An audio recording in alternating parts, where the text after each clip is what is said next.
نحمد نصلی علی رسول الکریم اما بعد فاعوذ باللہ من الشیطان الرجیم بسم اللہ الرحمن الرحیم۔ ہمارا جو سبق ہے آج سورہ توبہ کا سبق ہے، توبہ کے لحاظ سے تیسرا، اس سورہ کے لحاظ سے سبق نمبر 3 ہے ہمارا، ٹھیک ہے، اور سورہ توبہ کی آیت نمبر 13 پر پہنچے ہوئے۔ تو انشاءاللہ ہم اس آیت کو تھوڑا سا پڑھنے کے بعد میں پیچھے سے ہم دیکھتے ہیں کہ کیا تعلق ہے آج کے سبق کا، پیچھے سے کیا تعلق ہے، ٹھیک ہے۔ اعوذ باللہ من الشیطان الرجیم بسم اللہ الرحمن الرحیم۔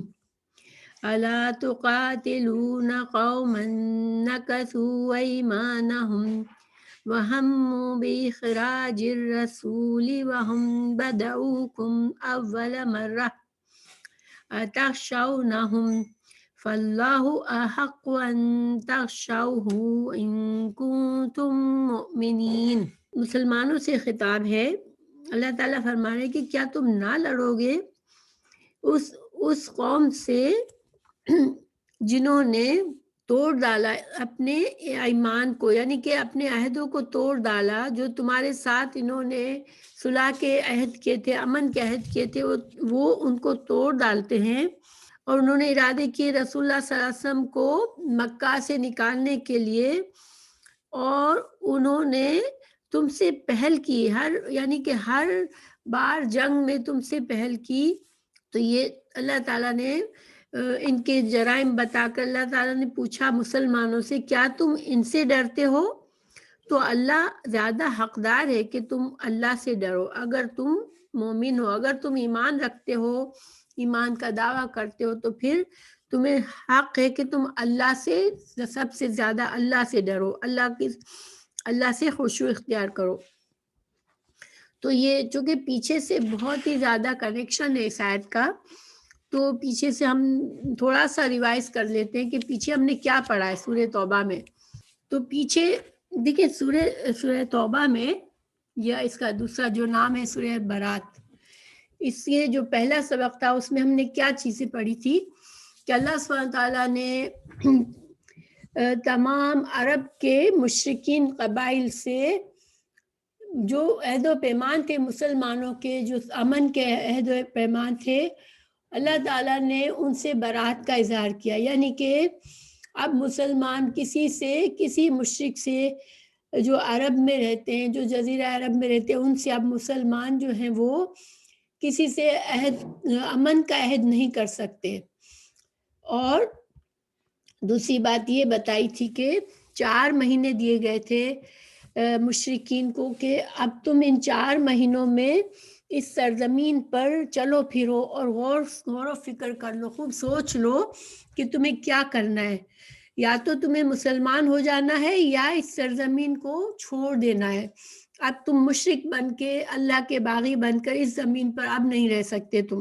اس کے بعد اللہ تعالیٰ نے فرمایا کہ مسلمانوں کو حکم دیا کہ یہ 4 مہینے جب پورے ہو جائیں تو اس کے بعد تم کسی مشرک کو اب تم کہیں بھی پاؤ عرب کے اس زمین پر، تو تم اس کو قتل کر سکتے ہو، اس کو مار سکتے ہو۔ تو یہ جو حکم ہے بظاہر بہت سخت حکم ہے کہ مشرکین کو صرف 2 چوائسز دی گئی، یا مسلمان ہو جاؤ یا سرزمین عرب کو چھوڑ دو۔ اور خود مسلمانوں کے لیے بھی یہ ایک بہت ہی سخت حکم تھا۔ دیکھیں اگر ہم غور کریں وہ زمانہ کیسا تھا کہ ابھی بہت سے نئے مسلمان ہوئے تھے، مگر جن کے گھر کے اپنے گھروں کے افراد جو تھے وہ بھی سارے مسلمان نہیں ہوئے تھے، کسی کا باپ مسلمان نہیں ہے، تو کسی کا بھائی نہیں ہے، کسی کا بیٹا نہیں ہے۔ تو اور پھر دوسری جو وجہ تھی ان عہدوں کو توڑنے کا، جو اللہ تعالیٰ نے اتنا سخت حکم دے دیا کہ امن کا عہد اب نہیں ہو سکتا ان سے، تو یہ بھی بہت سخت حکم کیوں تھا اس زمانے کے لحاظ سے کہ قبائلی سسٹم میں اگر سروائیول کا اگر کوئی ذریعہ تھا، کسی قوم کا اگر وہ رہ سکتی تھی امن کے ساتھ، تو اس کا صرف ایک ہی ذریعہ تھا کہ وہ بہت سے دوسرے قبائل کے ساتھ امن کا معاہدہ کر لیتا، کہ یہ ایک دوسرے کے حلیف بن جاتے تھے اور پھر اس طرح ان کی قوت بڑھ جاتی تھی اور ان کو پھر کوئی طاقتور قبیلہ آ کر ان پر حملہ نہیں کر سکتا تھا. تو یہ بہت ساری میں مزید اس پر بات کروں گی. تو بہرحال مگر اللہ تعالیٰ نے یہ حج کے موقع پر یہ اعلان کروا دیا یہ جب یہ آیت نازل ہوئی تو یہ 9 ہجری میں ذی الحج کی 10 تاریخ کو اس کا اعلان کر دیا گیا اور یہ 10 تاریخ کو حج کا دن تھا، قربانی کا دن تھا. اور مشرکین جو تھے وہ سارے مینا میں جمع ہوتے تھے اور یہ ایک پرانی جہالت کے وقت سے یہ ان کی یہ رسم تھی، کیونکہ ایک طرح سے وہ اپنے آپ کو حضرت ابراہیم کے دین پر سمجھتے تھے، اسی کا دعویٰ کرتے تھے. تو حضرت ابراہیم نے چونکہ حج کا طریقہ بتایا تھا ان کو، اور حج کو مذہب کا دین کا ایک ضروری عبادت کہی تھی، تو وہ اس کو تو مانتے تھے کہ یہ حج جو ہے یہ ہمارا ایک دینی کام ہے. لیکن ظاہری بات ہے وقت کے ساتھ ساتھ انہوں نے اس کو جاہلانہ طریقے سے حج کرتے تھے. وہ خانہ کعبہ میں بت رکھے ہوئے تھے اور وہ مشرکانہ طریقے سے حج کرتے تھے اور وہ ننگے طواف کرتے تھے. اور حج جو ہے اصل میں ان کے لیے ایک معاشی یعنی کہ اپنی روزی کمانے کا بھی ایک ذریعہ تھا. دور دور سے لوگ آتے تھے اور وہ اپنا تجارتی سامان لے کر آتے تھے اور بڑے بڑے بازار تھے مکہ میں، تو وہ اس میں خرید و فروخت کر کے اس سے لوگوں کے لیے معیشت کا ذریعہ بھی تھا. اور ایک طرح سے یہ یعنی کہ اس زمانے میں سروائیول کا ایک بہت بڑا ذریعہ تھا. اور یہی وجہ تھی کہ قریش کو جو پورے عرب میں جو بڑی اہمیت حاصل تھی وہ اس وجہ سے تھی کہ سارے عرب ان کے شہر میں آ کے حج کرنے کے لیے آتے تھے. تو ظاہری بات ہے یہ ایک طرح سے میزبان ہوتے تھے تو ان کی عزت ہوتی تھی ہر جگہ پر. تو یہ اس ماحول میں جو تھے اللہ تعالیٰ نے اتنا بڑا یہ حکم نازل فرما دیا. اور 10 تاریخ کو یوم النحر کو حضرت علی اور کچھ اور صحابہ کرام کو کہہ دیا گیا کہ آپ سارے مجمع میں یہ شرائط بتا دیں. تو اس وقت ان کو کیا چیزیں بتائی گئی تھی کہ آپ 4 مہینے تم اس زمین پر چل سکتے ہو، ٹھیک ہے. اس کے بعد یا تو مسلمان ہو جاؤ یا سرزمین عرب کو چھوڑ دو. اور اس کے علاوہ جو باتیں ان سے کہی گئی تھی کہ اب اگلے سال کوئی مشرک حج نہیں کر سکتا. حج کے لیے دور سے یعنی زمین چھوڑنے کے بعد بھی دوبارہ حج کے لیے کوئی کہے مشرک کہ مجھے حج کے لیے جانا ہے، تو اب حج کے لیے کوئی مشرک نہیں آ سکتا. اور نہ ہی کوئی جاہلانہ طریقہ حرم کے حدود میں ہوگا کہ ننگے طواف کر رہے ہیں یا کوئی بھی ان کی جو پہلی رسومات تھی ان سب کو اب پابندی لگا دی گئی. اور اگر مشرکین ان 4 مہینوں میں بھی جو نہ مسلمان ہوئے نہ پھر اس زمین کو چھوڑا تو ان کو جہاں بھی پائیں گے مسلمان وہاں پکڑیں گے اور ان کو قتل کر دیں گے. تو یہ اعلان کر دیا گیا تھا 9 ہجری کو 10 تاریخ کو. اور یہ ہم نے اس کی تفصیلات پڑھی تھی پہلے سبق میں. مگر اللہ تعالیٰ نے ایک بات وہاں بھی فرمائی تھی کہ اگر اس عرصے میں بھی یہ بات اللہ تعالیٰ نے دوسرے سبق میں ہم نے یہ جانی تھی کہ اللہ تعالیٰ نے کچھ رعایتیں بھی رکھی تھی اس میں کہ اگر کوئی مشرک اس مہلت کے پورے ہونے کے بعد بھی اگر وہ کسی بھی مسلمان سے، ضروری نہیں ہے کہ جا کے رسول اللہ صلی اللہ علیہ وسلم سے پناہ مانگے، بلکہ کسی بھی عام مسلمان سے بھی کہے کہ مجھے پناہ دو، تو اس کو اللہ تعالیٰ نے اجازت دی کہ اس کو پناہ دو اور اس کو قرآن سکھاؤ، اس کو قرآن سناؤ. تو اللہ تعالیٰ نے اس کی وجہ کیا بتائی کہ یہ ایسے لوگ ہیں جو قرآن کی تعلیمات سے بالکل ہی جاہل ہیں. ان کو قرآن کا کوئی علم نہیں ہے کہ اللہ تعالیٰ کی اس کتاب میں ان کے لیے کس بھلائی اور خیر کا سامان موجود ہے. تو اس لیے اللہ تعالیٰ نے یہ اجازت رکھی تھی کہ جو مشرک اگر پناہ مانگتا ہے تو اس کو پناہ دو، اس کو قرآن سکھاؤ، اور اس کے بعد اگر وہ قرآن سننے کے بعد اگر وہ مسلمان ہو جاتا ہے تو پھر وہ تمہارا بھائی ہے، اس کو پھر وہی حقوق حاصل ہے جو کسی مسلمان کو حاصل ہے، وہی تحفظ حاصل ہوگا جو کسی مسلمان کو حاصل ہے. لیکن اس کے باوجود یہ اگر نہیں مانتا تو اس کو اس کے گھر پہنچا دو امن کے ساتھ، کیونکہ وہ اس نے تمہاری پناہ لی تھی، تو اس کو امن کے ساتھ اس کے گھر پہنچاؤ، اور اس کے بعد جب کہیں بھی وہ نظر آئے عرب کے کسی بھی علاقے میں تو اس کو پھر پکڑ کے اس کو قتل کر دو۔ تو یہ ساری باتیں ہم نے سیکھی تھی پچھلے سبق میں۔ تو دیکھیں یہ جو آیات ہے، میں پہلے بھی بتایا تھا میں نے کہ یہ آیات بہت سخت ہے۔ اسلام میں زبردستی نہیں ہے اس کہ تم کسی کو بھی انسان زبردستی اسلام میں داخل ہونے کے لیے کہے کہ مسلمان ہو جاؤ ورنہ ہم تم کو قتل کر دیں گے۔ تو یہاں پر اللہ تعالیٰ نے یہ بات کیوں کہی تھی؟ یہ صرف اس زمانے کا حکم تھا، اور زمانے میں حکم دینے کی کیا حکمت تھی کہ دیکھیں 22 سال ہو چکے تھے، 9 ہجری میں یہ تو مکہ کے 13 سال اور مدینہ کا 9واں سال چل رہا تھا، اور ان سالوں میں ان مشرکین نے ہر کوشش کی کہ اللہ کے اس مذہب کو، کہ اس مشن کو بالکل ختم کر دیا جائے، رسول اللہ صلی اللہ علیہ وسلم کو قتل کر دیا جائے، اور مسلمان جو ہوتا تھا اس کو اتنی اذیتیں دی جاتی تھی کہ اس کے جان مال سب چیزوں کا خطرہ ہو جاتا تھا اسے، اور انہوں نے مسلمانوں سے کئی جنگیں لڑی اس دوران۔ تو یعنی کہ یہ قوم جو تھی ان کو اب ان کے لیے اللہ کا جو مہلت ہوتی ہے، اللہ تعالیٰ نے جو قوموں کے لیے مہلت مقرر کی ہے کہ اس وقت تک اس کو اجازت ہے وہ اپنی مرضی چلا لیں، اور اب جو ہے مہلت ختم ہو گئی، یہ اللہ کا قانون ہے۔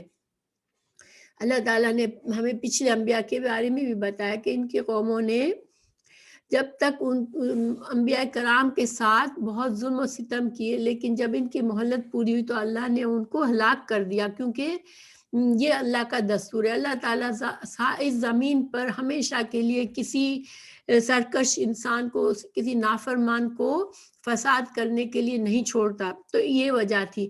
ورنہ دیکھا جائے تو اللہ تعالیٰ نے فرمایا لا اکراہ فی الدین، دین میں کوئی زبردستی نہیں ہے، کسی کو زبردستی مسلمان نہیں کیا جاتا۔ تو لیکن آج اگر کوئی مسلمان اس پر کہے کہ نہیں، چونکہ اللہ تعالیٰ نے یہ قرآن میں یہ آیت کی ہے تو اب میں اٹھ کھڑا ہو جاؤں اور میں سارے مشرکین کو یہ وارننگ دے دوں، تو یہ صحیح نہیں ہوگا۔ یہ آیات صرف اس زمانے کے لیے اس کا حکم تھا یہ، اور نہ ہی اسلام جو ہے وہ ایسا مذہب ہے جو تلوار کے ذریعے پھیلا ہے۔ جو اسلام سے دشمنی رکھتے ہیں وہ پھر اسلام کو ایسی آیات ڈھونڈ کر وہ کہتے ہیں کہ اسلام جو ہے وہ تلوار کے ذریعے پھیلا ہے۔ تو ہمیں یہ چیز ہمیں معلوم ہونی چاہیے تاکہ اس قسم کے لوگوں سے ہمارا واسطہ پڑے تو ہم ان کو جواب دے سکیں۔ تو بہرحال یہ جو ہے یہ سارا پس منظر ہے۔ اللہ تعالیٰ نے جو پچھلے 2 سبق میں ان کے جو جرائم بتائے تھے ان میں سے کچھ یہ تھے کہ انہوں نے مسلمانوں کو اور رسول اللہ صلی اللہ علیہ وسلم کو مکہ سے ہجرت پر مجبور کیا، مسلمانوں کے گھروں اور مالوں سے ان کو محروم کیا۔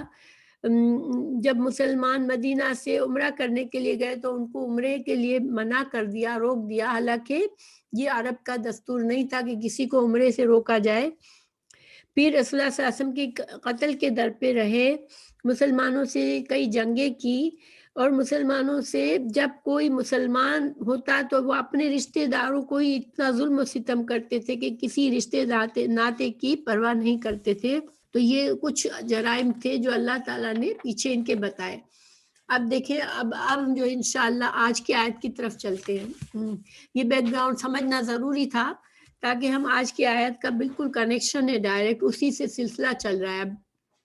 تو اللہ سبحانہ تعالیٰ نے فرمایا اس آیت میں الا تقاتلون، کیا تم نہیں لڑو گے، کیا تم جنگ نہیں کرو گے ان سے، قومن اس قوم سے نکثو جنہوں نے توڑ دیے، ایمانہم اپنے پکے عہد جو انہوں نے کیے تم سے، جو انہوں نے معاہدے کیے تم سے وہ توڑ دیے، وہموا اور انہوں نے ارادہ کیا، پلاننگ کی، بے اخراج الرسول، رسول اللہ صلی اللہ علیہ وسلم کے اخراج کی، اور اس اخراج سے مطلب آپ صلی اللہ علیہ وسلم کے قتل کا بھی مطلب ہو سکتا ہے، اور آپ کو مکہ سے نکالنے کا بھی، کیونکہ انہوں نے دنیا ہی سے آپ صلی اللہ علیہ وسلم کو نکالنے کی پلاننگ بھی کی تھی اور مکہ سے نکالنے کی بھی کی تھی.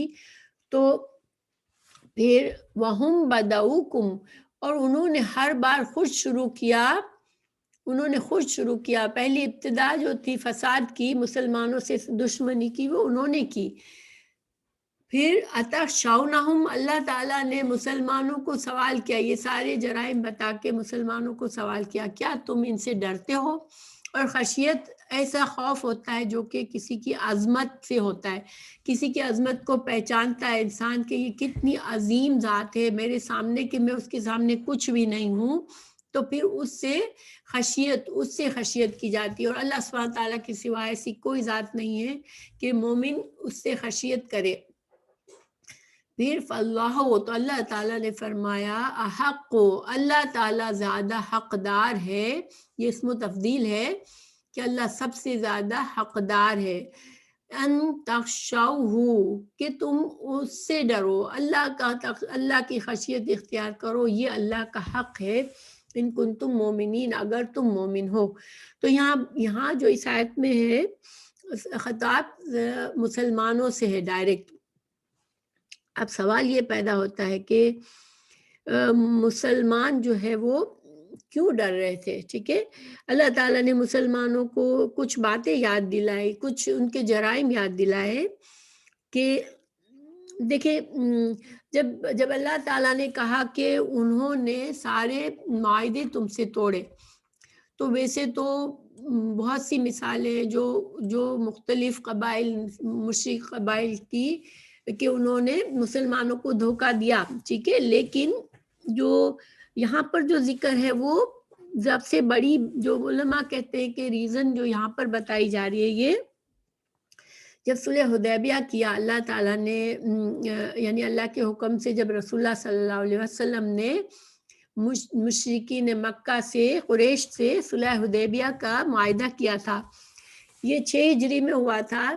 آپ صلی اللہ علیہ وسلم کو خواب آیا تھا کہ وہ عمرہ کے لیے جا رہے ہیں. تو چونکہ رسولوں کے خواب سچے ہوتے ہیں، آپ صلی اللہ علیہ وسلم نے مسلمانوں میں اعلان کر دیا کہ ہم عمرہ کے لیے جائیں گے، میں نے خواب دیکھا ہے. تو آپ صلی اللہ علیہ وسلم نہایت تھے مسلمانوں کو، ظاہر عمرہ کے لیے تو احرام باندھ کے گئے تھے، مگر قریش نے حدیبیہ کے مقام پر ان کو روک دیا اور ان کو مکہ نہیں جانے دیا تھا. اور اس وقت پھر آخر کار ایک معاہدہ ہوا تھا، امن کا معاہدہ ہوا تھا مسلمانوں کے ساتھ اور قریش کے ساتھ، جس کی شرائط تھی وہ اتنی سخت تھی کہ مسلمان پریشان ہو گئے کہ آپ صلی اللہ علیہ وسلم کیوں ان کی اتنی سخت شرائط کو مان رہے ہیں؟ کیا آپ صلی اللہ علیہ وسلم کو تو اللہ کے رسول ہیں، اللہ کی مدد حاصل ہے، پھر ان سے ایسے ڈر کے ایسا معاہدہ کیوں کیا ہے؟ تو یہ بعد میں اللہ تعالیٰ نے سورہ فتح نازل فرمائی، اور بعد میں مسلمانوں کو احساس ہوا کہ اللہ نے اس معاہدے کو پسند فرمایا، اس کو فتح کہا ہے. تو بہرحال یہ معاہدہ جو تھا اس میں کئی شرائط تھی، لیکن اس کی ایک شرط یہ تھی کہ مسلمان جو ہے کسی بھی قریش کے کسی بھی حلیف قبیلے سے جنگ نہیں کریں گے. جس قبیلے کے ساتھ مسلمانوں کا امن، یعنی قریش کا امن کا معاہدہ ہے، تو مسلمان ان کے معاہدے کی رسپیکٹ کریں گے اور ان کے حلیف کے ساتھ جنگ نہیں کریں گے. اسی طرح قریش جو ہے وہ مسلمانوں کے کسی حلیف قبیلے پر چڑھائی نہیں کریں گے. اور یہ بہت اہم شرط تھی ان کی اس معاہدے کی. لیکن ابھی تو 1-1.5 سال مشکل سے ہوا تھا اور قریش نے شرارتیں شروع کر دی تھی. اور پھر انہوں نے کیا کیا کہ ان کا ایک حلیف قبیلہ خزاعہ کے نام سے تھا، ان کا حلیف قبیلہ جو تھا وہ بنو بکر تھے. تو خزاعہ اور بنو بکر میں دشمنی تھی، تو چھپ کر خزاعہ پر انہوں نے چڑھائی کی اور قریش نے ان کی مدد کی، اور خزاعہ کے لوگوں کو انہوں نے بہت زیادتی و ظلم کے ساتھ ان کو مارا اور ان کے گھروں کو لوٹا، اور ان کے بچوں کو پکڑ لیا، یعنی بہت ظلم کیا اس کے ساتھ. یعنی خزاعہ جو تھے وہ مسلمانوں کے حلیف تھے، تو انہوں نے رسول اللہ صلی اللہ علیہ وسلم سے شکایت کی کہ قریش نے ان کے ساتھ یہ معاملہ کیا ہے. تو رسول اللہ صلی اللہ علیہ وسلم نے پھر 8 ہجری میں خاموشی کے ساتھ پلان کر کے مکہ پر چڑھائی کی تھی، کیونکہ اب ان کا یہ عہد نہیں رہا، جب عہد شکنی کر دی انہوں نے، اتنی بڑی شرط کو نہیں مانا۔ اس کے مقابلے میں رسول اللہ صلی اللہ علیہ وسلم اور مسلمانوں نے بہت پابندی کی تھی اس معاہدے کی، کیونکہ اس معاہدے کی ایک شرط یہ تھی کہ اگر مکہ سے کوئی مسلمان بھاگ کر یعنی کوئی مسلمان ہو گیا اور مکہ سے بھاگ کر مدینہ چلا گیا تو رسول اللہ صلی اللہ علیہ وسلم اس مسلمان کو واپس بھیج دیں گے مکہ میں، اور پھر اس بیچارے مسلمان کو واپس بھیجتے تھے تو مکہ والے ان کے ساتھ بہت زیادہ ظلم اور زیادتی کرتے تھے۔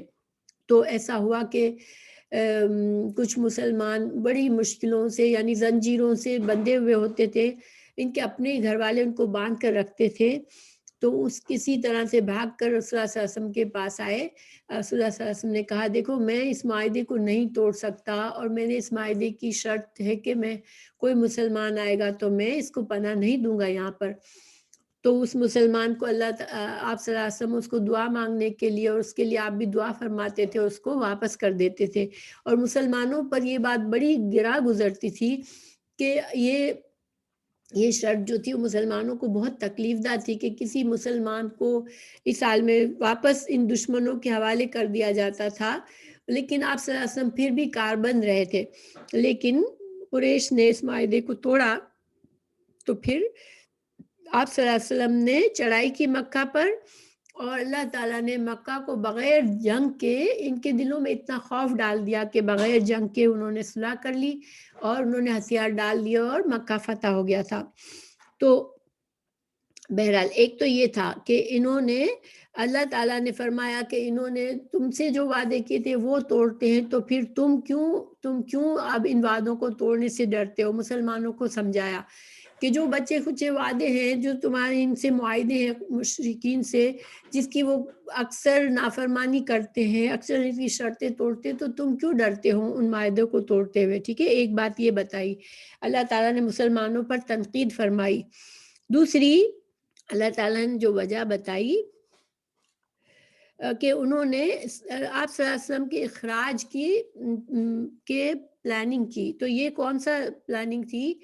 دیکھیے دارالندوہ میں جس سال آپ صلی اللہ علیہ وسلم ہجرت کر کے مدینہ گئے، اس سال انہوں نے دارالندوہ کر کے ایک ان کا گھر تھا جس میں یہ ساری ایسی اپنی سیاسی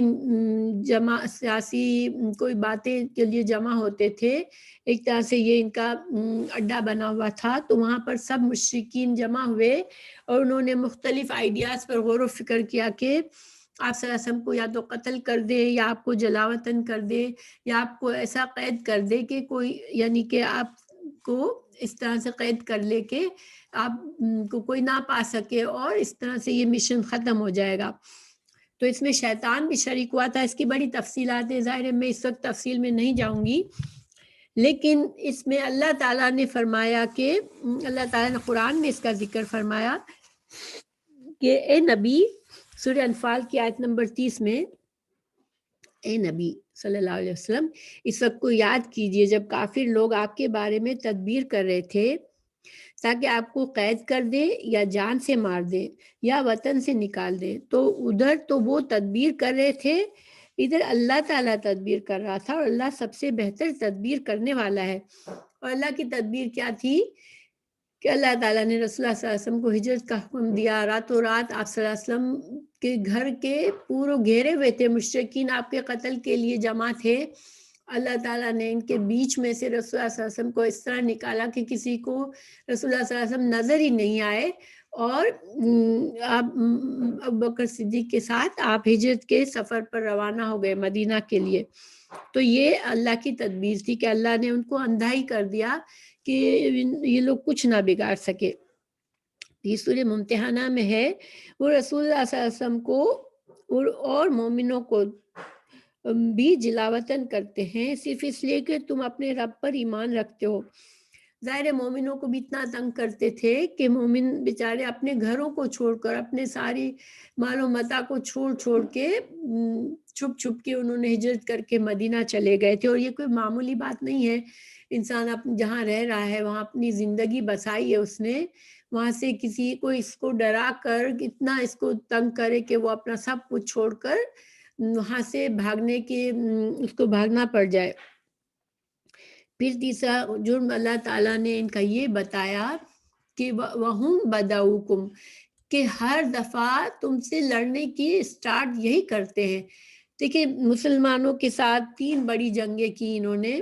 جنگ بدر، تو اس میں بھی جنگ بدر میں بھی ان کو ایک یعنی کہ ان کو ضرورت نہیں تھی، مگر وہ بڑے تکبر سے نکلے. جنگ بدر کا واقعات ہم پڑھ چکے ہیں تو میں تفصیل نہیں بتا رہی، لیکن وہ بڑے ان کا 1000 لوگوں کا لشکر قریش نے لیا، بڑے فخر سے گاتے بجاتے جنگی سامان سے لیس ہو کر راستے میں پورے میں لوگوں کو بتاتے ہوئے نکلے کہ ہم مسلمانوں کا آج نشان مٹا دیں گے. مگر اللہ تعالیٰ نے یعنی کہ سٹارٹ انہوں نے ہی کی تھی. اللہ نے پھر اللہ کے فضل سے اللہ نے مسلمانوں کو فتح دی تھی. لیکن پھر اسی طرح جنگ خندق، جنگ احد میں بھی یہی 3000 کا لشکر لے کر آئے تھے. اور اسی طرح جنگ احزاب میں، جس کو جنگ خندق کے نام سے بھی پہچانتے ہیں، اس میں تمام قریش اپنے آس پاس کے تمام مشرکین قبائل کو جمع کر کے، یہودیوں کو جمع کر کے 10,000 کا لشکر لے کر آئے تھے، مسلمانوں پر چڑھائی کی تھی. تو یعنی کہ ہر دفعہ انہوں نے پہل کی تھی جنگ کی. تو اللہ تعالیٰ مسلمانوں کو یہ ساری باتیں یاد دلا رہا ہے. اور اس کے بعد اللہ تعالیٰ نے فرمایا کہ کیا تم ڈرتے ہو، کیا تم ان سے ڈرتے ہو، ایسے لوگوں سے ڈرتے ہو جنہوں نے تمہارے ساتھ یہ زیادتیاں کی. اور اللہ تعالیٰ نے دیکھیں مکہ کی زندگی میں مسلمانوں کو جنگ کی اجازت نہیں دی تھی، بس ان کو صبر کرنا تھا اور اپنے دین سیکھنا تھا، دین پر عمل کرنا تھا. اب جب کہ اللہ تعالیٰ تم کو کہہ رہا ہے کہ تم ان سے قتال کرو تو تمہارے دل میں خوف کیوں آ رہا ہے؟ اللہ تعالیٰ ان کو سمجھا رہے ہیں مسلمانوں کو کہ کیا تم ان سے ڈرتے ہو؟ تم کو تو ڈر ہے، حق ہے، اگر تم مومن ہو تو تم کو تو حق ہے کہ تم اللہ سے ڈرو. تو اب سوال یہ پیدا ہوتا ہے کہ کون سے مسلمان ڈر رہے تھے جن کو اللہ تعالیٰ یہاں پر تنبیہ کر رہے ہیں، اللہ تعالیٰ ان پر تنقید کر رہے ہیں. تو دیکھیں جو مسلمان مہاجرین جنہوں نے اپنا ملک چھوڑا تھا، ان میں تو بڑے بڑے قبائل جو مسلمان تھے، جو صحابہ کرام تھے، وہ تو اتنے پکے ایمان میں تھے کہ ان کے لیے اللہ کے رسول کے علاوہ کوئی اہمیت نہیں رکھتا تھا، اور وہ ہر حکم پر سمعنا و اطعنا کرتے تھے. لیکن بہت سے مسلمان جو بعد میں مسلمان ہوئے تھے، تو ان کو کچھ اللہ تعالیٰ کا جب یہ حکم آیا تو ان کے دلوں میں کچھ خوف سا آیا. ٹھیک ہے، اور ان کا خوف بھی ایک انسان کے ناطے ہم سمجھ سکتے ہیں کہ واقعی میں کوئی بھی انسان ہوتا تو یہ چیزیں سوچ سکتا تھا. ان کا کیا خوف تھا؟ دیکھیں پہلا خوف ان کا یہ تھا کہ ابھی تو ان کے بہت سے رشتہ دار جو ہیں وہ مشرکین میں ہے، ابھی وہ مسلمان نہیں ہوئے ہیں. کم از کم صلح کے معاہدے کی وجہ سے ہم ان اپنے رشتہ داروں سے ملاقات کر سکتے ہیں، ہمارا ان سے کوئی نہ کوئی تعلق ہے ابھی. لیکن یہ اللہ تعالیٰ نے اتنا سخت حکم دے دیا کہ یا تو مسلمان ہو جائے یا تم ان کو قتل کر دو. تو ان کو یہ فکر لاحق ہو گئی کہ ہمیں اپنے بھائیوں کو، اپنے باپوں کو، اپنے رشتہ داروں کو قتل کرنا پڑے گا. تو ظاہری بات ہے ایک انسان کے ناطے یہ خوف نارمل خوف ہے کہ ٹھیک ہے وہ مسلمان ہو گئے تھے، لیکن اپنا جو پیدائشی ایک محبت ہوتی ہے اپنے خاندان سے، اپنے بھائی بندوں سے، وہ تو ایک دم سے دل سے نہیں چلی جاتی. ٹھیک ہے، تو ایک پہلا خوف ان کا یہ تھا. اب دوسرا خوف یہ تھا کہ دیکھیں اللہ تعالیٰ نے فرمایا آپ سارے معاہدے ختم، مشرکین سے اب کوئی معاہدہ نہیں ہوگا. اور جیسے کہ میں نے بتایا کہ قبائلی سسٹم تھا اور صدیوں سے یہ چل رہا تھا ان کا کہ ان کو اپنی حفاظت کے لیے حلیف بنانے پڑتے تھے. اور یہ حلیفانہ سسٹم کا ان کے اندر یہ ایک پرانی رسم اور پرانا طریقہ تھا. اور جس میں ان کو اپنے لیے تحفظ اور سیفٹی محسوس ہوتی تھی کہ ہمارے اتنے حلیف ہے، یہ ہماری قوت ہے، یہ ہماری طاقت ہے، اس سے ہماری حفاظت ہے۔ اب ہم سارے عرب سے ایک دم سے مسلمانوں سے کہہ دیا گیا کہ تم سارے معاہدے اب توڑ دو، تو ظاہری بات ہے کچھ مسلمانوں کو یہ فکر لاحق ہوئی کہ پھر ہم تو یہ تو اتنے سارے لوگ ہمارے دشمن ہو جائیں گے، ایک دم سے ہم سارے عرب سے اس طرح سے دشمنی مول لے رہے ہیں۔ تو یہ دوسرا ڈر تھا ان کو، ٹھیک ہے، کہ یہ تو سارے عرب جو ہیں وہ ہم سے غصے میں آ جائیں گے اور وہ ہم پر چڑھائی کر دیں گے۔ تو تیسرا ڈر جو تھا وہ یہ تھا کہ حج اور عمرے کا سفر جو ہے وہ ایک بہت تجارتی سفر بھی ہوتا تھا، اس سے ان کے بڑے فائدے ہوتے تھے، معیشت کو ان کے ترقی ملتی تھی، ان کی زندگی کا سامان تھا، اس میں دنیا کے فائدے تھے اس میں۔ اور اب یہ اس کا مطلب ہے کوئی مشرک اب حج کے لیے نہیں آ سکتا، تو اس کا مطلب ہے کہ دیکھیے اگر ایک انسان دنیا داری کے اس سے دیکھے تو اگر ایک تجارتی منڈی ہے جس سے بہت فائدہ ہے آپ کو، اب آپ اس میں ایک پابندی لگا دے تو آپ کے اگر 80% لوگوں کو آپ کاٹ دے اس سے، تو آپ کا ریونیو بھی کٹ جائے گا، آپ کی انکم بھی کٹ جائے گی، اور اس طرح سے انسان کو معاشی طور پر بھی نقصان ہو سکتا تھا۔ اور صرف یہ نہیں بلکہ جب دشمنوں کو تم یہ نقصان پہنچاؤ گے کہ اب وہ تجارت کے لیے نہیں آ سکتے، اب وہ حج کے لیے نہیں آ سکتے، تو یہ دشمن تمہاری جان کے پیاسے ہو جائیں گے، تمہارے خون کے پیاسے ہو جائیں گے، کہ ان کا معاشی نقصان ہو جائے گا۔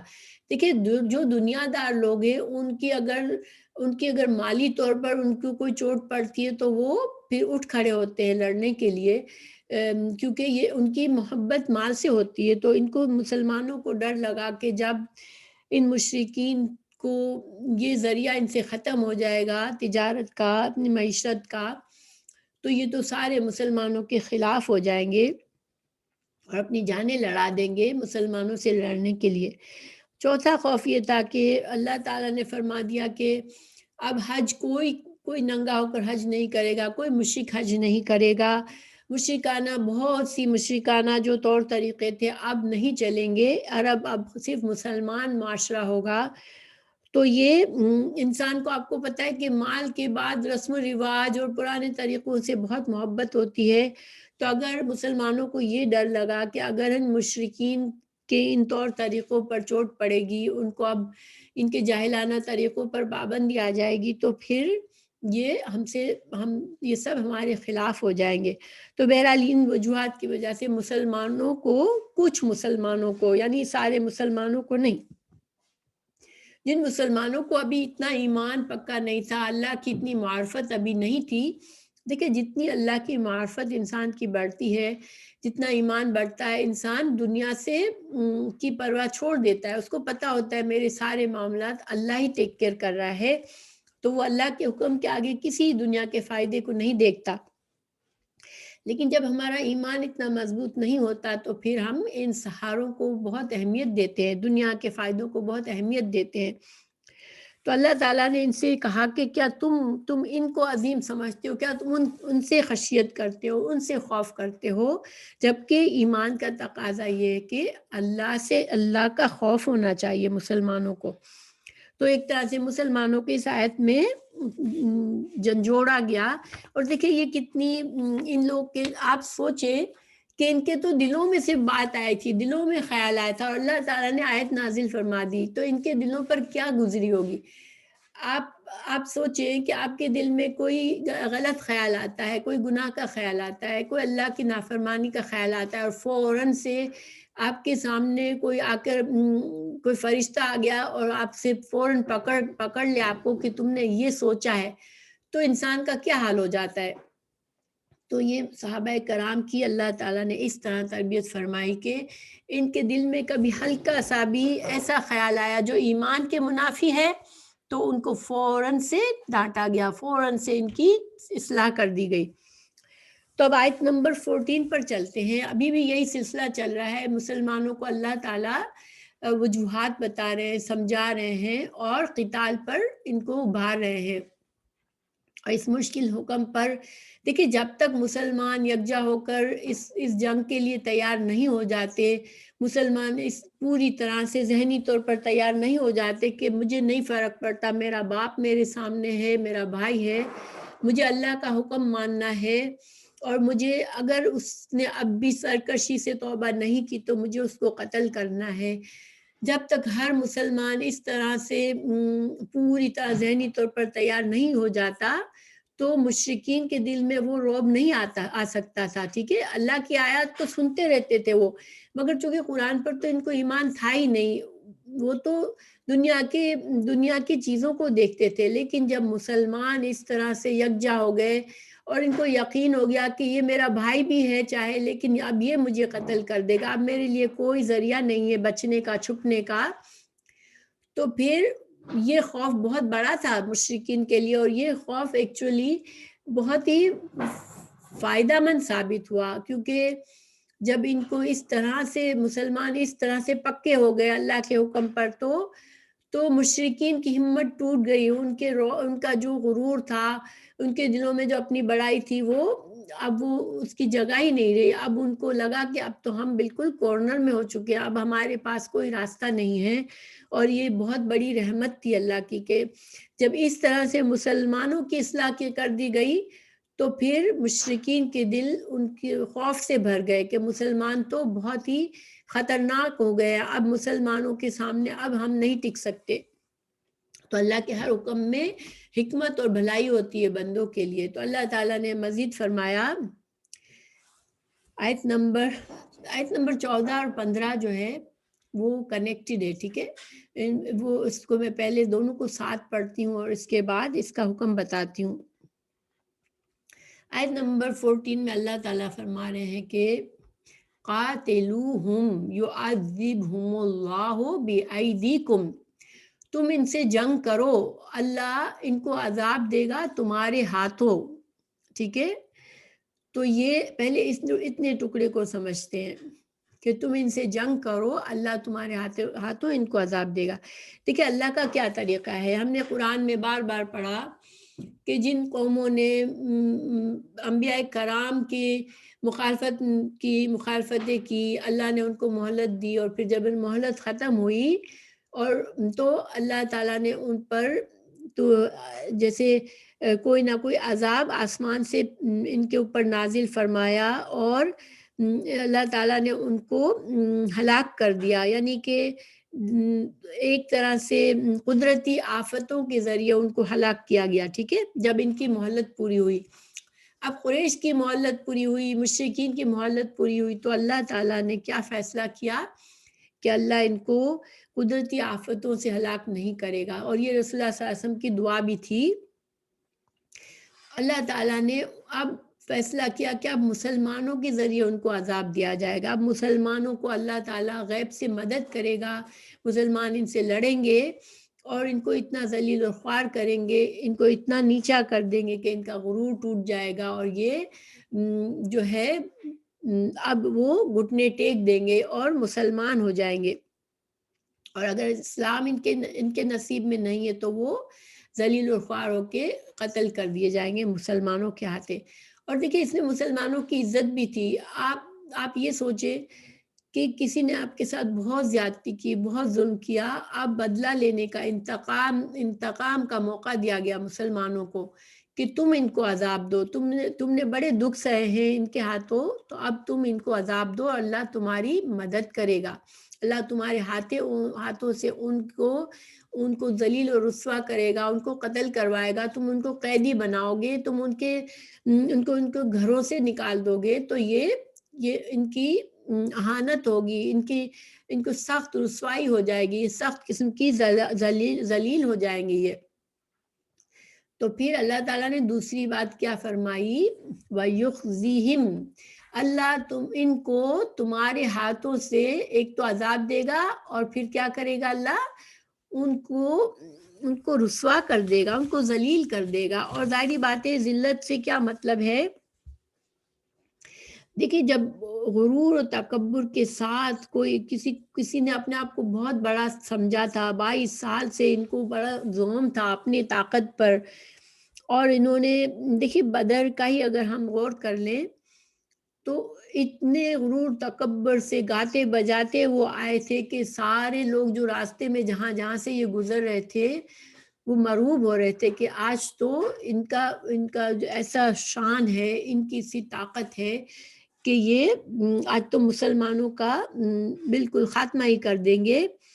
اور جتنی تکبر سے وہ آئے تھے اتنی ضلالت سے وہ واپس لوٹے تھے.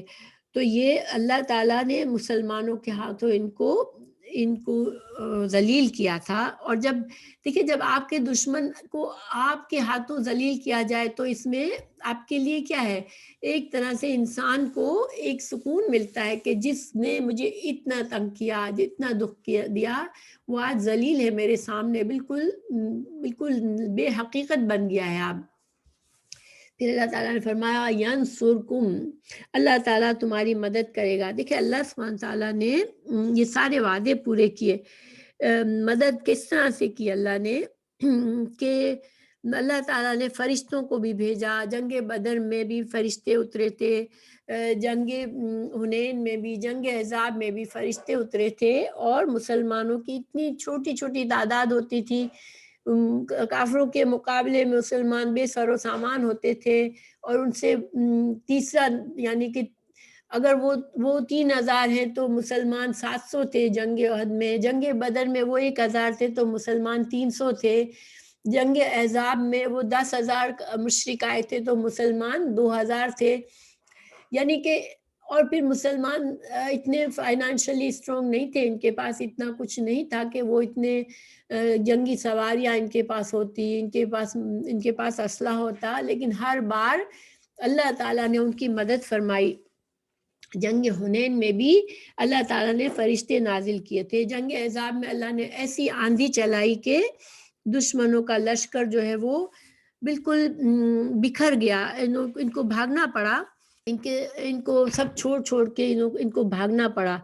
مسلمانوں کا کچھ نہ بگاڑ سکے تھے اور ان کو بھاگنا پڑا تھا. ظاہر اللہ کے آگے کون رک سکتا ہے. پھر اللہ تعالیٰ نے تیسری وعدہ کیا وَيَشْفِي صُدُورَ قَوْمٍ مُؤْمِنِينَ.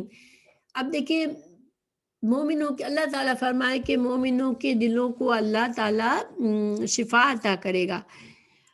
تو جب انسان کے دلوں میں اتنے سالوں کا غم غصہ بھرا ہوا تھا، تکلیف تھی، تو یہ جب یہ اللہ تعالیٰ نے جب ان کے ہاتھوں ان کے دشمنوں کا یہ برا حال کیا تو مسلمانوں کے لیے سینوں کی ٹھنڈک تھی. یہ جن مسلمانوں کو بہت دکھ پہنچے تھے، ایک صحابی یاسر، ان کے والدین کو ان کے سامنے چیر کر مارا تھا. یعنی کہ کین یو امیجن، ان کو باندھ کر ان کے جسم کے ٹکڑے کر دیے تھے اس طرح سے دونوں طرف سے کھینچ کر.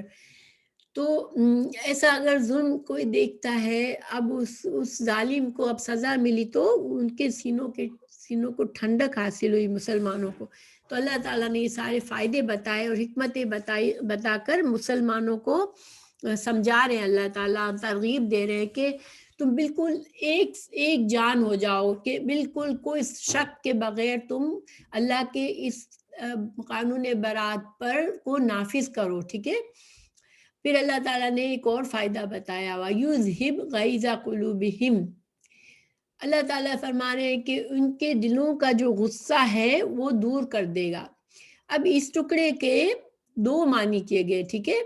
ایک تو یہ کہ جن مسلمانوں کے ساتھ بہت زیادہ زیادتی ہوئی تھی مگر ان کو کبھی اجازت اللہ نے نہیں دی تھی جنگ کرنے کی، ان کو صرف صبر کرنا پڑا تھا. تو دیکھیں صبر تو کر لیتا ہے انسان، لیکن جب بہت زیادہ ظلم ہوا ہوتا ہے تو ایک دل کے اندر غصہ ہوتا ہے کہ میرے ساتھ یہ کیا گیا. اس کے دل میں ایک انتقام کی آگ ہوتی ہے. تو اللہ تعالیٰ فرما رہے ہیں کہ اس بدلہ لینے سے تمہارے دلوں کی آگ ٹھنڈی ہو جائے گی اور تمہارا غصہ چلا جائے گا. دنیا میں ہمیں بھی آج بھی پتہ چلتا ہے کہ بعض لوگ ہمیں بہت دکھ دیتے ہیں تو ہمیں دل میں ہوتا ہے کہیں نہ کہیں سے کہ ہمارے دل کو ٹھنڈک پہنچے، کسی طرح سے یہ غصہ جو ہمارے اندر بھر گیا ہے وہ کسی طرح سے نکلے. اور یہ غصہ اندر کا غصہ بہت برا ہوتا ہے، انسان کو بہت منفی کر دیتا ہے اور انسان کو کی قوت کم ہو جاتی ہے اس سے. تو اللہ تعالیٰ فرما رہے کہ تمہارے دلوں سے یہ غصہ تمہارے دل ٹھنڈے ہو جائیں گے، تمہارا انتقام پورا ہو جائے گا۔ لیکن دوسرا معنی اس کا یہ کیا گیا کہ جن کافروں کو حسد کی وجہ سے، بغض کی وجہ سے، جو بڑے بڑے سردار تھے، جن کا غصہ مسلمانوں کے بارے میں اتنا تھا کہ وہ اتنے سالوں سے مسلمانوں کو اذیتیں دے رہے تھے، تکلیفیں دے رہے تھے، اللہ تعالیٰ اگر چاہے گا تو ان میں سے بھی کچھ کو اللہ ہدایت دے دے گا، اور ان کے دلوں میں جو مسلمانوں کے خلاف، اسلام کے خلاف غصہ بھرا ہوا ہے، اللہ تعالیٰ اگر چاہے گا تو اس غصے کو اللہ تعالیٰ ختم کر دے گا، اور ان کے دلوں سے جب غصہ ٹھنڈا ہوگا تو یہ اسلام کی طرف راغب ہو جائیں گے۔ تو دیکھیں اس کی مثالیں ہیں بڑی۔ حضرت اکرمہ بن ابو جہل، یہ ابو جہل کا بیٹے تھے، آپ سب نے ابو جہل کا نام سنا ہوگا، یہ آپ صلی اللہ علیہ وسلم کے وقت کا فرعون تھا۔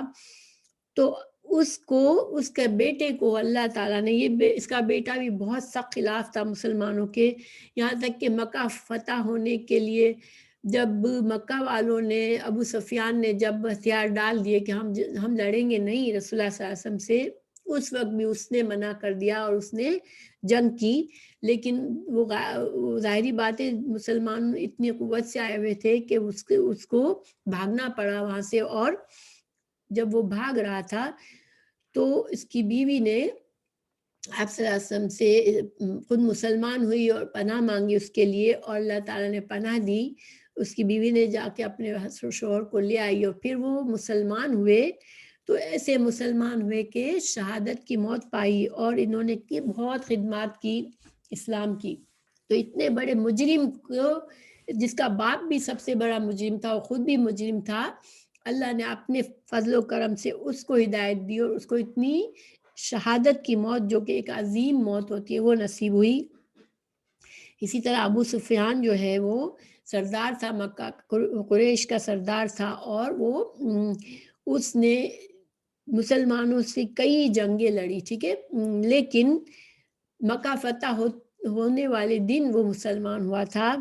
پھر اس نے ابھی مسلمان ہونے کے بعد اللہ نے اس کے دل کو ایسا کر دیا کہ اس کے فوراً بعد جنگ حنین ہوئی تھی، تو اتفاق سے رسول اللہ صلی اللہ علیہ وسلم اکیلے پڑ گئے، مسلمان ادھر ادھر ہو گئے تھے، تو اس میں اس نے آپ صلی اللہ علیہ وسلم کا دفاع کیا ایسے نازک وقت میں، جبکہ آپ صلی اللہ علیہ وسلم کے پاس زیادہ لوگ نہیں تھے۔ تو اللہ آپ کے رسول اللہ صلی اللہ علیہ وسلم نے ان کے لیے جنت کی دعا مانگی اس وقت، کیونکہ یہ بہت بڑی بات تھی، بہت وفاداری کی بات تھی۔ تو آپ دیکھیں کہ جس شخص نے اتنے جرائم کیے، جنگی جرائم کیے مسلمانوں کے ساتھ، اللہ نے اسے کتنا رتبہ دیا اور جنت کی بشارت مل گئی اس کو زندگی میں۔ اسی طرح سہیل بن عمر نامی صحابی تھے، جو کہ صلح حدیبیہ کی شرائط کے لیے وہ مشرکین کی طرف سے آئے تھے۔ اللہ تعالیٰ نے، وہ بہت ہی ذہین آدمی تھا اور بہت ہی سخت اس نے شرائط رکھی تھی، لیکن اللہ تعالیٰ نے اس کو بھی ایمان دے دیا، اور وہ بھی مسلمانوں کا مجاہد ہوا، اور جنگ یرموک میں بھی ایک وبا پھیلی تھی، تو وہ اس وبا میں اس کا انتقال ہو گیا۔ بہرحال یہ تو ایک مثالیں تھی کہ اللہ جو چاہے کر سکتا ہے۔ اللہ تعالیٰ کوئی انسان، ہم نہیں کہہ سکتے کہ اس کے لیے ہدایت نہیں ہے، اس کو ہم سمجھا کے تھک گئے، یہ نہیں سمجھتا، کیونکہ اللہ تعالیٰ جسے چاہے اس کا دل ایمان کے لیے کھول دے۔ تو بہرحال اللہ تعالیٰ نے مسلمانوں کو یہ ساری باتیں بتائی، پھر اللہ نے فرمایا وَيَتُوبُ اللَّهُ عَلَى مَن يَشَاءُ وَاللَّهُ عَلِيمٌ حَكِيمٌ۔ اللہ تعالیٰ جسے چاہے تو جس پر مہربان ہو جائے اللہ اور اس کی توبہ قبول کر لے، تو اللہ تعالیٰ نے ان بڑے بڑے مجرموں کی توبہ قبول کی۔ اللہ تعالیٰ علیم اور حکیم ہے۔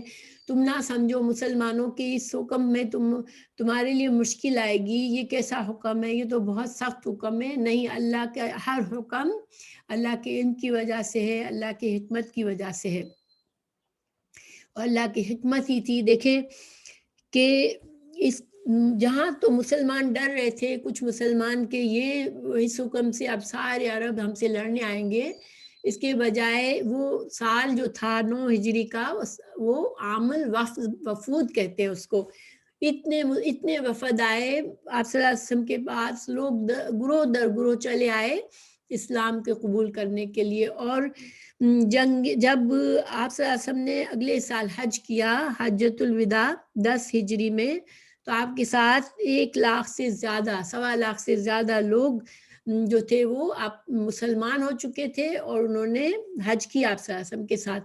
تو سبحان اللہ، یہ برات کا اعلان اللہ کی طرف سے رحمت کا پیغام تھا. اس میں بظاہر بہت سختی اور ایسا لگتا ہے کہ اس میں بہت ہی ظالمانہ قسم کا حکم ہے، لیکن وہ بہت اللہ کی رحمت تھی اس میں مشرکین کے لیے اور مسلمانوں کے لیے. اور تو سورہ برات کے لیے بعض لوگ یہ جو کہتے ہیں کہ اس میں سورہ توبہ میں سلام بسم اللہ الرحمن الرحیم اس لیے نہیں لکھا گیا کہ اس میں اللہ نے برات کی ہے، بیزاری کا اظہار کیا ہے. لیکن واللہ عالم، دیکھیں اس میں تو اللہ کی رحمت ہی رحمت تھی اس حکم میں. اور اللہ تعالیٰ، میں نے شروع میں بتایا تھا کہ کیوں نہیں بسم اللہ ہے، کہ اللہ تعالیٰ کے رسول پیارے صلی اللہ علیہ وسلم نے ہی نہیں لکھوائی تھی. تو بہرحال اللہ کے ہر حکم میں مومن کے لیے فائدے ہوتے ہیں، بس ہمارا ایمان ہو تو ہمیں وہ فائدے نظر آتے ہیں. پھر اللہ سبحانہ تعالیٰ اگلی آیت پر چلتے ہیں. اللہ تعالیٰ فرما رہے ہیں، ام حسبتم ان تترکوا ولما یعلم اللہ الذین جاہدوا منکم ولم یتخذوا من دون اللہ ولا رسولہ ولا المؤمنین ولیجا. اللہ تعالیٰ فرما رہے کہ کیا تم یہ گمان کرتے ہو، مسلمانوں سے پوچھ رہے ہیں اللہ تعالیٰ، کیا تم یہ سمجھتے ہو کہ تم کو چھوڑ دیا جائے گا؟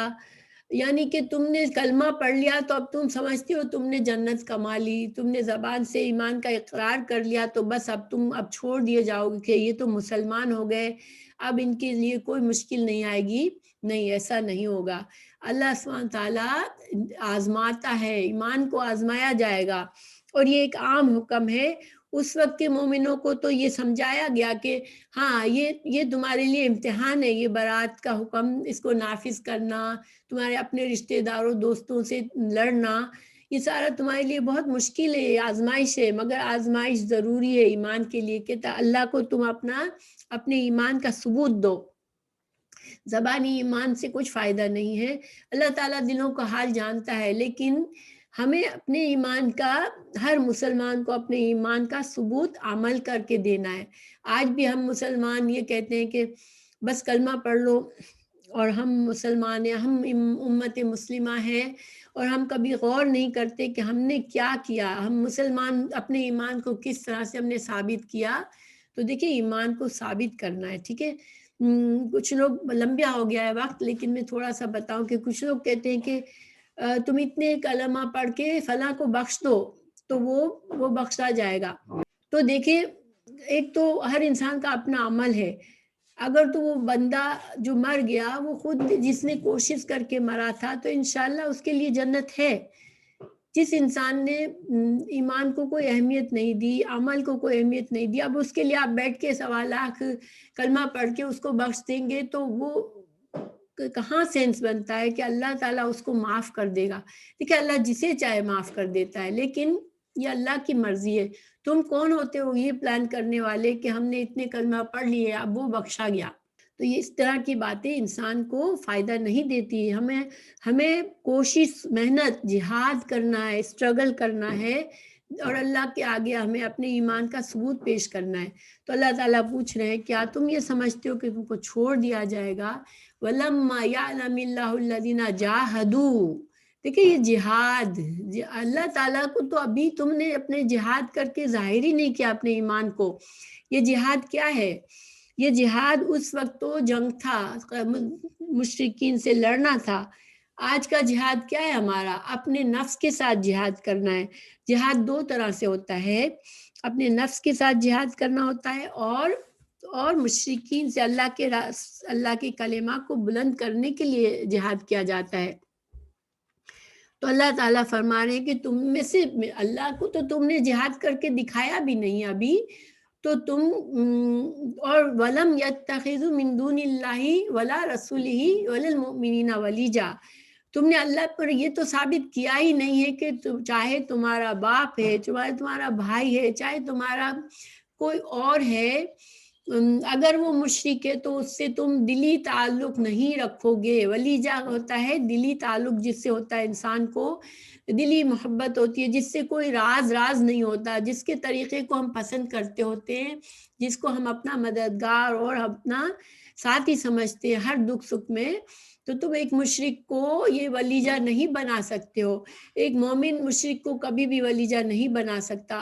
مومن کے لیے اللہ کی محبت سب سے زیادہ، اللہ کے رسول صلی اللہ علیہ وسلم کی محبت سب سے زیادہ، اور مومنوں کی محبت سب سے زیادہ ہوتی ہے۔ تو جو تم نے اگر یہ ساری چیزیں ثابت نہیں کی جب تک، تو تم کیسے سمجھتے ہو کہ تم کو چھوڑ دیا جائے گا تمہارے صرف کلمہ پڑھنے پر؟ اس وقت کے مسلمانوں نے یہ ساری باتیں سن کے، یہ ساری باتوں سے مسلمانوں نے اپنا سر تسلیم خم کر لیا، اللہ سے سمعنا و اطعنا کر لیا، اور انہوں نے اپنی جنت کمائی۔ اب ہمارے لیے کیا جہاد ہے؟ ہمیں اپنے نفس سے جہاد کرنا ہے۔ تو ذرا سی مشکل آئے اور ہم پیچھے ہٹ جائے دین کے کام سے، تو یہ جہاد نہیں ہے، ٹھیک ہے؟ جہاد کا مطلب ہوتا ہے اپنی آخری حد تک کوشش کرنا۔ تو ہمیں اپنی آخری حد تک دم توڑ کوشش کر کے اللہ کے راضی کرنا ہے، چاہے وہ ہمارے نفس کے خلاف ہو، چاہے ہمارے رشتہ داروں کے، کسی کے دوستوں کے، کسی کے بھی خلاف ہو۔ ہمیں ہر طرح سے اللہ کو اپنا ثبوت دینا ہے۔ اللہ تعالیٰ نے قرآن میں دوسری جگہ فرمایا، سورہ عنکبوت آیت 1 سے 3 میں ترجمہ پڑھتی ہوں۔ کیا لوگ یہ خیال کرتے ہیں کہ صرف یہ کہنے پر کہ ہم ایمان لائے چھوڑ دیے جائیں گے اور ان کی آزمائش نہیں کی جائے گی؟ اور البتہ تحقیق جو لوگ ان سے پہلے ہو چکے، ہم نے ان کو بھی آزمایا تھا۔ چنانچہ اللہ ضرور معلوم کرے گا کہ کون اپنے ایمان میں سچے ہیں، اور ان کو ضرور معلوم کرے گا جو جھوٹے ہیں۔ یہ بالکل واضح آیت ہے کہ ایمان کا امتحان دینا ہے ہمیں۔ اب ہم خود سوچ سکتے ہیں اپنے اندر جھانک کر کے، میں نے اپنے ایمان کو اللہ کے سامنے کتنا ثابت کیا ہے۔ پھر سورہ آل عمران میں 142 میں، کیا تم یہ سمجھتے ہو کہ بلا آزمائش بحث میں داخل ہو جاؤ گے؟ حالانکہ اللہ نے تم میں سے جہاد کرنے والوں کو تو اچھی طرح معلوم کیا ہی نہیں ہے، اور اللہ یہ بھی جانے گا کہ صبر کرنے والے کون ہیں۔ دیکھیں یہاں پر صاف واضح فرما دیا کہ جنت کے تم خواب نہ دیکھو، جب تک تم آزمائشوں سے نہیں گزرتے، جب تک تم کامیاب نہیں ہوتے، جب تک تم اپنے سخت جہاد اور کوشش نہیں کر لیتے، تو یہاں پر نفسی جہاد بھی لے سکتے ہیں، اور جہاں جہاں یہ حکم آیا ہے وہاں پر دونوں طرح کے جہاد مطلب ہے۔ لیکن ایک مسلمان کو اپنا سب سے بڑا دشمن اس کا نفس ہے اور شیطان ہے، تو ہمیں نفس سے امارہ سے بچنا ہے، جو ہمیں مسلسل اپنے نفس کی پوجا کرنے کی طرف بلاتا ہے۔ میرا دل یہ چاہتا ہے، میں یہ پسند کرتی ہوں، میں یہ کرنا چاہ رہی ہوں، مجھے تو بس اس کے بغیر میں نہیں رہ سکتی، مجھے یہ کام کیے بغیر میں نہیں رہ سکتی، میری دنیا کے مجھے یہ کام ضروری ہے۔ یہ ساری چیزیں انسان ایک اپنے آپ کو پوچھے کہ میں ہر فیصلہ دیکھیں ہم جو بھی فیصلہ کرتے ہیں اس میں ہم ایک چوائس کر رہے ہوتے ہیں، میری دنیا کا کیا فائدہ ہے، میری آخرت کا کیا فائدہ ہے۔ یہ عادت بنا لیں کہ آخرت کا فائدہ نمبر 1، دنیا کے فائدے میں قربانی دینی ہے تو دو، مگر آخرت کا نقصان نہ کرو۔ اللہ تعالیٰ نے جس آل عمران میں بتا دیا کہ جنت میں تم ایسے ہی داخل نہیں ہو جاؤ گے، جنت میں تو تمہیں اپنا ایمان ثابت کرنے کے بعد تم جنت جا سکتے ہو۔ پھر اب الحمدللہ اللہ تعالیٰ فرمائے واللہ خبیر بما تعملون، اللہ تعالیٰ تم جو بھی زبان سے دعوے کرو کوئی بات نہیں، اللہ تمہارے ہر عمل سے واقف ہے، تمہاری نیتوں سے واقف ہے، تمہاری کوششوں سے واقف ہے۔ تو تم ان چیزوں سے اپنی زبانی دعوے چھوڑ کر تم اس طرح سے ثابت کرو کہ تم کیا کر رہے ہو اللہ کی رضا کے لیے۔ تو یہ آیت تو مکمل ہوئی، تھوڑا سا خلاصہ کر لیتے ہیں کہ اسلام میں جہاد کا فلسفہ اور حکمت ہمیں پتہ چلتی ہے یہاں پر کہ جہاد جو ہے وہ اسلام کے دشمنوں کے خلاف بھی ہوتا ہے، اور جہاد جو ہے وہ اپنے نفس کے خلاف بھی ہوتا ہے، نمبر 1 پوائنٹ۔ پھر اللہ تعالیٰ بندوں کو آزمائشوں میں مبتلا کرتا ہے، تو اس کا مقصد ہوتا ہے کہ کون سا بندہ ہر حال میں اللہ کا فرما بردار بنتا ہے اور کون سا نافرمان بنتا ہے. اور اللہ تعالیٰ بندوں کا صبر دیکھتا ہے. اور صبر جو ہے تو جہاد کی تو 2 قسمیں ہو گئی، فی سبیل اللہ اور جہاد فی نفس، نفس کے ساتھ جہاد. اور ہر قسم کے جہاد کے لیے صبر درکار ہوتا ہے. تو اللہ تعالیٰ نے کہا کہ اللہ صبر کو دیکھتا ہے. تو صبر کیا ہے؟ اللہ کی نافرمانی کہ ہر کام سے بچنے کے لیے، چاہے ہمارا نفس ہمیں کتنا ہی کھینچے، انسان صبر کرے اور اللہ کی نافرمانی کے کام سے بچے. نمبر 2، اللہ کی فرما برداری کے کاموں میں جتنی بھی مجھے مشقت پیش آ رہی ہے، مشکل آ رہی ہے، مجھے اس کی پرواہ کیے بغیر مجھے اپنے نفس پر قابو کرنا ہے، صبر کرنا ہے اور اللہ کا فرما بردار بننا ہے. نمبر 3، خوشی اور غم اور میرے ناپسندیدہ حالات جو بھی میری زندگی میں ہیں، مجھے جو کچھ میرے نصیب میں میرے آیا ہوا ہے کہ میری ہر کوشش کے باوجود بھی میری اس چیز میں بھلائی نہیں ہو رہی، جو کچھ بھی ہے تم اس میں صبر کرو، اللہ کی تقدیر کو قبول کرو، اللہ کے فیصلوں کو بغیر شکایت کے قبول کرو، اللہ کے بارے میں کوئی بری بات نہ کہو، برا گمان نہ کرو. پھر آزمائشوں کے فائدے بھی ہیں انسانوں کے لیے کہ جب انسان ان آزمائشوں سے گزرتا ہے، جیسے کہ صحابہ کرام نکھر گئے اور وہ ایسے بن گئے کہ اللہ نے ان کو کچھ ہی سالوں میں سپر پاور بنا دیا. مسلمانوں کی حکومت جو ہے وہ دنیا کے بڑے حصے میں ہو گئی اور لوگ مسلمانوں سے اتنا مرعوب ہو جاتے تھے کہ صرف ان سے معاملہ کرنے میں ہی وہ خود مسلمان ہو جاتے تھے اس سے مرعوب ہو کر. تو یہ صحابہ کرام تو اپنے کما گئے اپنی نیکیاں، انہوں نے ثابت کر دیا. ہم کو کیا فائدے ہیں آزمائشوں سے؟ کہ ہمارے ایمان کی تکمیل ہوتی ہے، اس سے درجات کی بلندی ہوتی ہے، دنیا میں بھی اللہ عزت دیتا ہے. ایمان کے کامل ایمان والوں کو اللہ دنیا میں بھی عزت کی زندگی دیتا ہے اور آخرت میں بھی اس کے لیے جنت کے درجات ہیں، اللہ کی قربت حاصل ہوتی ہے. دنیا میں بھی ہر وقت اللہ کا خیال اس کے ذہن پہ ہوتا ہے، اللہ کو وہ نہیں بھولتا، اللہ کی یاد سے اس کی زبان تر رہتی ہے اور اس کو اللہ کی محبت، کسی اور محبت کو وہ اس پر غلبہ نہیں پاتی اللہ کے مقابلے میں. اور اس وجہ سے انسان کو قوت آ جاتی ہے، حوصلہ آ جاتی ہے.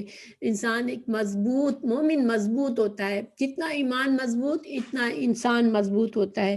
تو اللہ انسانوں کو ان آزمائشوں سے مضبوط بناتا ہے. پھر اس کا فائدہ دنیا میں پاکیزہ زندگی، آخرت میں ہمیشہ کی راحتوں والی نعمت والی جنت. اور پھر اللہ تعالیٰ نے جو آخر میں فرما دیا کہ اللہ اور اللہ کے رسول اور مومنوں کے سوا کسی کو ولی، دوست، دل کا راز ہمراز نہیں بنانا، کارساز نہیں بنانا. کبھی بھی مشکل آئے اللہ کے سوا کسی اور کی طرف نہ دیکھیں. اسباب اختیار کرنا الگ بات ہے، لیکن امید اور بھروسہ اللہ پر کرنا ہے. اللہ ہر چیز سے باخبر ہے، اللہ ہمارے سینوں کے بھید جانتا ہے. تو اپنا سینے کو ہمیں پاک صاف رکھنا ہے، جیسے ہم اپنے گھر کو صاف رکھتے ہیں اتنا دل کو صاف رکھنا ہے تاکہ اللہ تعالیٰ کو ہمارا دل قلب سلیم نظر آئے کہ ہاں ہم قلب سلیم رکھتے ہیں. اللہ ہمارے دلوں کو قلب سلیم بنا دے، ہمارے ایمان کو مضبوط کر دے، ہمارے اعمال کو ایسا کر دے جو اللہ کو پسند ہو. آمین. تو الحمدللہ ہماری کلاس پوری ہوئی. جزاک اللہ خیر. سبحانک اللہم و بحمدک اشہد ان لا الہ الا انت استغفرک و اتوب الیک.